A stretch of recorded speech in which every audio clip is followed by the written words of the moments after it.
Good morning बच्चों। तो आज हम पढ़ेंगे ऑर्डर ऑफ ड्रॉ।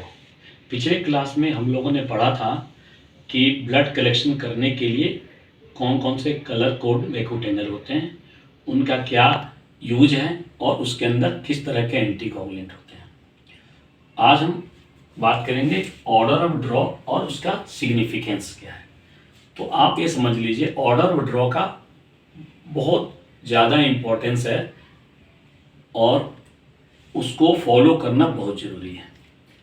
पहले मैं एक एग्जांपल देता हूँ, उसके बाद मैं बताऊँगा ऑर्डर ऑफ ड्रॉ किस सीक्वेंस में लेना है। यदि एक पेशेंट आपके पास आ रहा है और उसका सीबीसी और आरएफटी है और आपने ऑर्डर ऑफ ड्रॉ को फॉलो नहीं किया, तो आपने सैंपल ले लिया पहले ईडीटीए में, मतलब जिसमें एंटीकोगुलेंट है, और बाद में लिया आपने बायोकेमिस्ट्री के लिए या रेड टॉप में या येलो टॉप में।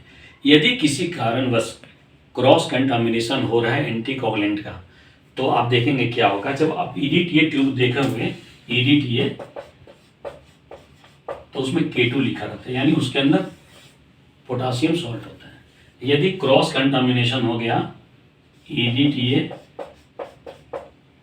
और एसएसटी ट्यूब का, तो ये K2 का इंटरफेयर करेगा, K2 जो बायोकेमिस्ट्री के एनालाइट्स हैं उसमें। तो वहाँ पे क्या होगा कि पोटासियम जो होगा वो हाई आएगा और कैल्शियम जो है वो लो आएगा अपने एक्चुअल वैल्यू से, क्योंकि यहाँ पोटासियम सॉल्ट इन्वॉल्व हो रहा है, ठीक है, और यहाँ कैल्शियम एंटीकोगुलेंट जो कैल्शियम में वो बाइंड कर दे रहा है। तो ये है significance of order of draw. तो आप जब भी ब्लड लें, आप फॉलो करो ऑर्डर ऑफ ड्रॉ को। यदि आप नहीं करोगे तो इस तरह के जो एनालिटिकल एरर है वो होते रहेंगे। तो पहले आपको ऑर्डर ऑफ ड्रॉ जो है प्री एनालिटिकल का पार्ट है, आपको देखना है।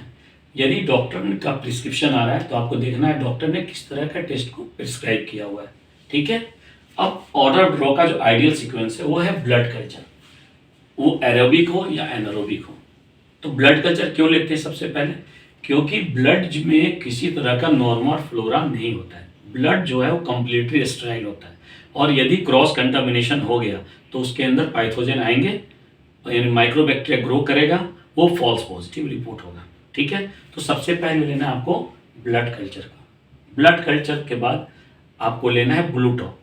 ब्लू टॉप मतलब हो गया क्लॉटिंग फैक्टर के लिए, पीटी, एपीटीटी, आईएनआर के लिए। तो ब्लड कल्चर के बाद ब्लू टॉप में लेना है। जैसे आप ब्लू टॉप, हम ब्लड कल्चर में ब्लड लेते हैं तो जिस साइड से ब्लड लेते हैं वहाँ पर क्लॉटिंग का प्रोसेस स्टार्ट हो जाता है, जो कोगुलेशन के फैक्टर हैं वो काम करना शुरू कर देते हैं। तो यदि आप इसमें डिले सैंपल लेंगे तो जो एक्चुअल पीटी एपीटीटी की वैल्यू है वो नहीं आएगा, ठीक है, क्योंकि वहाँ क्लॉटिंग फैक्टर ऑलरेडी इन्वॉल्व हो गए हैं क्लॉटिंग फैक्टर प्रोसेस को करने के लिए, ब्लड को क्लॉट करने के लिए। फिर हमें लेना है रेड टॉप में एसएसटी जो बायोकेमिस्ट्री के एनालाइट्स हैं। फिर हमें ग्रीन टॉप में लेना है, ग्रीन के बाद ईडीटीए में लेना है, ईडीटीए के बाद ग्रे में लेना है, ग्रे के बाद ब्लैक में लेना है। यानी ये जो है आइडियल सीक्वेंस है, blood culture, blue top, SST, green top, lavender, purple top, grey top और ब्लैक टॉप। ये है आइडियल सीक्वेंस। सिग्निफिकेंस मैंने आपको बता दिया। अब क्या है, आपके पास पेशेंट आया और उसका है सीबीसी और केएफटी, तो पहले आपको किस में लेना है?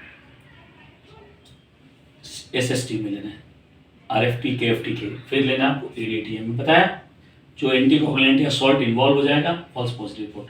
तो ये जो आइडियल सीक्वेंस बनाया गया है, इस सीक्वेंस में ही आपको ब्लड लेना है। यदि आप ये सीक्वेंस केवल असेसमेंट पर्पज से पढ़ रहे हो, या कि एनएबीएच का असेसमेंट है या एनएबीएल का असेसमेंट है, तो आप उस दिन के लिए पढ़ रहे हो, तो जो आप एक्चुअल असेसमेंट होगा तो आप भूल जाओगे। तो आप इसको रोज़मर्रा के प्रैक्टिस में लाइए, और जब रोज़मर्रा के प्रैक्टिस में लाएंगे तो समझिए कि 30% मैं बताया था प्री एनालिटिकल एरर और 17% जो है एनालिटिकल एरर बच जाएगा। तो इसमें पेशेंट का एक्चुअल रिपोर्ट जाएगा, आप यदि ऑर्डर ऑफ ड्रॉ को फॉलो कर रहे हैं, ठीक है। Thank you so much.